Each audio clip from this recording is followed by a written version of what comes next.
Hello everyone, thank you for joining me at Shabby Art Boutique. I'm Kerryanne and today we're going to be making this really cute little Valentine's or Galentine's teapot bag. Now this is going to be available as a print and make project on Etsy, and I did have one of these just prior to Christmas. We did a Christmas teapot and it was really popular, and I was asked several times was I going to be doing any more in 2026, and I certainly plan to. And the first one is this one that you can share with your girlfriends. Now I know a lot of us these days do celebrate our girl friendships at Valentine's, specifically called Galentine's Day, the day before Valentine's, so the 13th of February. And what could be cuter than to present your group of friends with one of these beautiful little bags. They're not that big, so but they do hold. You could pop in there some really lovely little treats like chocolates and skincare or face mask or gift vouchers or whatever. It could be really pretty with some tissue paper and a big pink bow, and what's more, it's really easy to make. So I'm going to go through and show you how to do that now. So there's 4 pages in the printable. You'll get a front and a back of the bag, so they're obviously mirror image. Then we have these 3 little pieces of card make up the actual box, and then we have a backing sheet, which is just that same pink spot. Now I've printed all of these on 230 GSM, or that's 62-pound matte photo paper. So it's got a little bit of body to it. And what I'm actually going to do for this particular design is I'm going to back the 3 main sheets with the spot paper. So I'm going to glue them to the back, and then I'm going to leave them overnight to dry fully, and they harden up quite a lot, so that makes it quite sturdy and a really a good thickness for making a gift bag. To glue them together, I'm actually going to use white glue, so that's called different things in different places. It might be Mod Podge or Elmer's glue or PBA, and I'm just going to do a very thin, smooth coating on here. You can use a credit card to spread it out, or a squeegee, or even just a piece of thick card. You just spread it across really thin film, so you don't have any lumps and bumps and bubbles in there. So it's very easy to do. I know you all know how to do that. So I'm going to go ahead and glue one of the pink sheets onto the back of the 3 sheets that make up the design. So that's these 3 here, and then I'm going to put some heavy books on them and leave them overnight to dry out thoroughly. And then I'm going to come back tomorrow, which is just in a minute, to show you how to assemble them. Now for the 3 shapes that actually make up our V shape, which forms the box, I've just, they're double-sided of course, and I've just used my ruler and stylus just to score very lightly. There's 3 faint lines on there. They're a pink line. You won't see them when the fold's in place.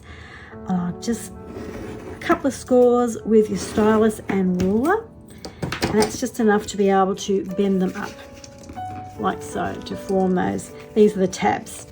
They're going to go on the side of our bag, and then this one's going to be the base one. So we're going to put all that together in just a moment. So we've got those done. We've got the cutout shapes. Now for the handles, I've changed this one slightly how I'm going to do it. Since I've made the last one, I've heard from lots of you who have said that you have bought these, you've purchased them already made like this from different places like discount stores, and depending on where you live. Temu has them. I don't shop at Temu, but I was able to get these at a local discount store. You can also get them on Amazon, or you could just make them like I did the last ones. You can just make them with some twisted white, I think they call it raffia rope. Well, that's what they call it here in Australia, and it's just paper ribbon, paper rope, and instead of unwinding it, you just use it whole as it is.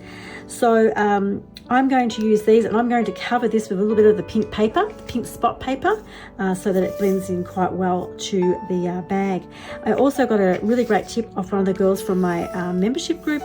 She made quite a lot of these over Christmas, or ready for Christmas, and she stuck them on to the front and back of the bag before she assembled it, and said it was much easier. So I'm going to do it that way today. I left my printables to dry overnight, and now I have a double-sided or a backed piece, and it's very solid. As you can see, you can't really bend it, so it's really quite firm, and that's from leaving it overnight to dry fully. So I've still got another one to cut out, but I've done this one, and now I cut mine out. These are done by hand. I do not provide an SVG for these. These are intended to be cut by hand. I will just say in the actual print file, I do also give the JPEG files.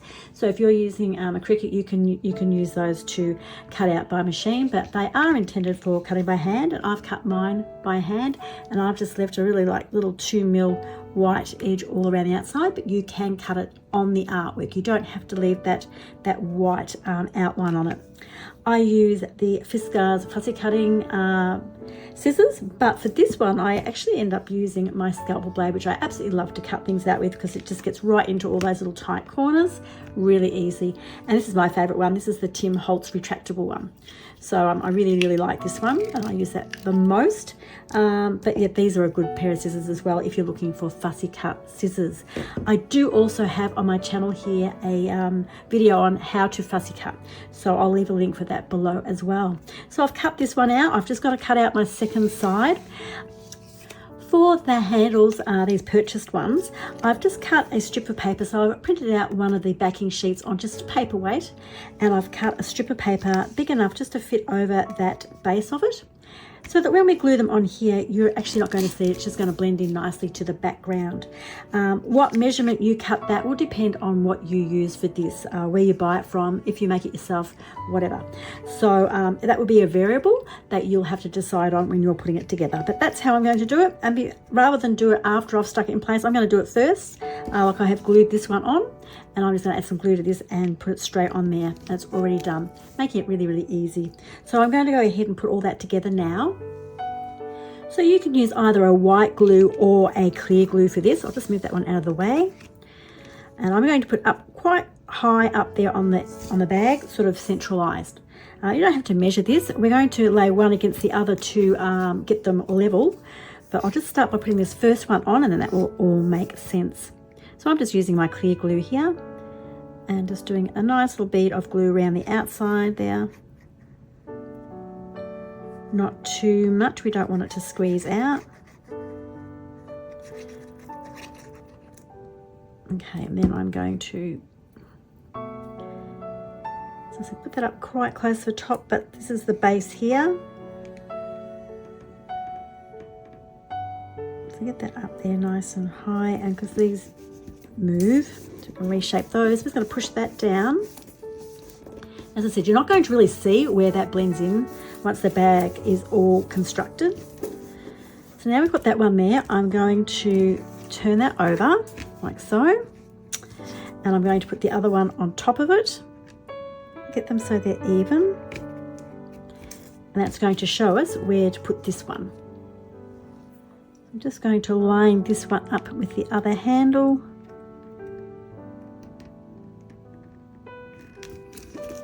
Like so that when we construct the bag, they are going to be the same height. So thank you, Lynn, for this hint. This is a great way to put the bags together, a simpler way than how I was doing it before. So our bag's going to go together like that, and they're all going to be nice and even. So let's make our middle section for the bag. You can use white glue or clear glue for this. This little piece is the piece that's going to go in between the two sides of the bag, and we need to attach our side panels to it. So we have little tabs here that are just going to fit on to that little base like so that we make a hinge for the side panel. So I'm going to put some glue on there. Once again, you could use white glue or clear glue, it doesn't matter. It's paper to paper. I'm just going to line that up on here, and I'll turn it around and show you in a moment. I'll just get that on.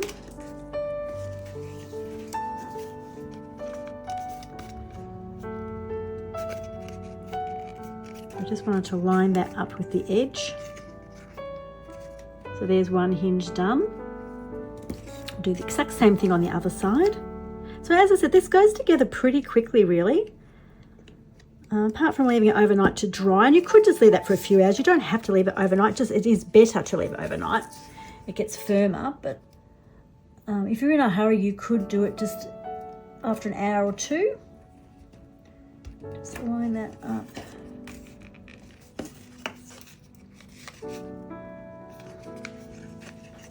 Make sure I'm in camera.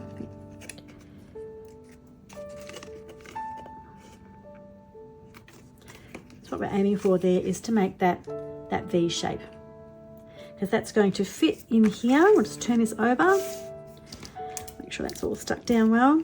We're just going to line up the base, this piece here, with the very base of the teapot. It's going to fit in there. That's the important part to go down, so that's all level. And then we can just put these sides out as far as we can get them. This gives us all that area in there to be a little basket. So I'm going to put glue on here, just on the one side.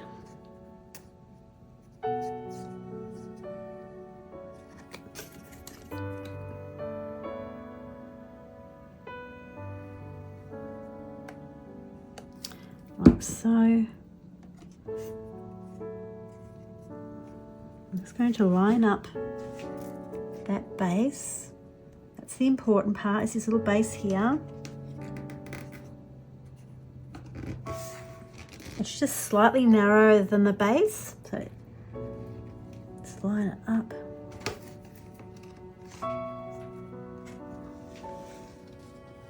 That looks pretty good. I'm going to hold that there just for a moment while it dries. It won't take very long. Now I'm just adding glue to the top panel here, the top side of our inner box. And we're going to just simply line them up and pop our next side on.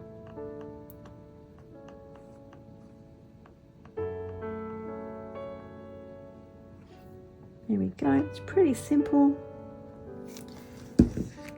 So the most important part again is this base. We want that to line up with this section here.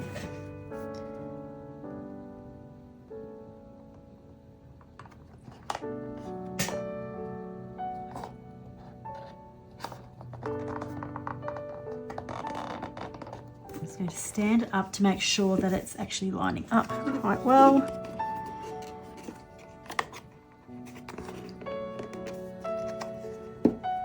Okay, just to make sure that is firmly down, I'm just going to use my bone folder to go in there and just push that down. A bit harder on the second one because you can't get your hands in there. So I'm just using the bone folder to push down those tabs. There we go. We have made the box part of our basket or our teapot. I'm not sure whether you call it a box or a basket, but it's a gift bag. It's going to hold some lovely little things in there. So I'm just going to leave that to dry for a few minutes. I've just finished off my bag with a little piece of pink wide ribbon tied into a bow on the handle. Filled it with some tissue paper, and there you have it. A really quick, easy, simple Galentine's or Valentine's teapot gift bag. So as you saw, it was really quick and easy to put together. And if you'd like to make one of these as well, it is a listing over on my Etsy store, Shabby Art Boutique. You'll find it under Print and Make Projects. And it has the A4 and the letter paper size in the one listing. So it's just the one listing for this. There is also JPEG files in there as well. No SVGs, but there are JPEGs. So that's it for today. Thank you for joining me to make this quick and easy little Valentine's project. If you enjoyed this, I would love it for you to subscribe to my channel so that you can see up and coming projects over the next few months. There'll be lots more things coming. And I'm really pleased that you joined me today. So I will see you soon. Bye for now.